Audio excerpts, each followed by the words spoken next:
រៀបសួរពុកម៉ែបងប្អូនដែលមានបំណងចង់បានដីលំហែដែលមានលបងស្រាប់ដីនេះដែរគឺមានទំហំក្បាល20ម៉ែត្រហើយបណ្ដោយ50ម៉ែត្របងប្អូនអេមែនទែនបងប្អូនដោយសារតែទីនេះទី1យើងមានប្រជាពលរដ្ឋឥឡូវពីមុនយើងអត់មានណាឥឡូវយើងមានប្រជាពលរដ្ឋគាត់ទិញគាត់ធ្វើផ្ទះលំហែហើយធ្វើកញ្ចោះនៅទីហ្នឹងហើយទី2បងប្អូនកន្លែងនេះតិចទៀត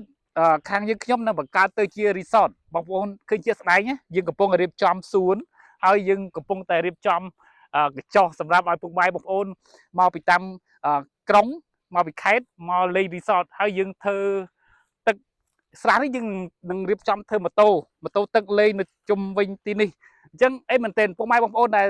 មានបំណងចង់បានដីលំហែក្បាល20ជម្រៅ50លក់ជូនតម្លៃល្អមែនទេពុកម៉ែបងប្អូនតម្លៃត្រឹមតែ10000ជាងឯងហើយមានអ្វីសពគ្រប់បែបយ៉ាងយើងមានទឹកយើងមានភ្លើង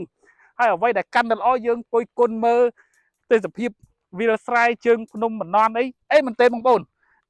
សម្រាប់បងប្អូនដែលនៅជាយដែនណាពិសេសលោកអ៊ំមួយគាត់នៅជាយដែនគាត់ថាគាត់មកនេះគាត់ហូបបាយបានគាត់សម្រានលក់ស្រួលដោយសារតែបរិយាកាសនេះគាត់ថាតិចខ្យល់បក់មករំលេច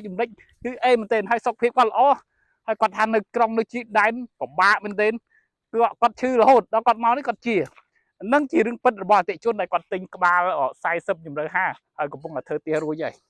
រាល់ពេលមានអត់សូមបងប្អូនទាក់ទងតាម Telegram ឬសេចក្ដីខមមិនដាក់ក្នុង page ខ្ញុំទាក់ទងទៅបងប្អូនសូមអរគុណសូមជម្រាបលាសូមបញ្ជាក់ថាទីតាំងនេះស្ថិតនៅក្នុងភូមិមលងវាឃុំវត្តដំស្រុកសង្កែខេត្តបាត់ដំបងចេញពីក្រុងប្រហែលជា10គីឡូទេ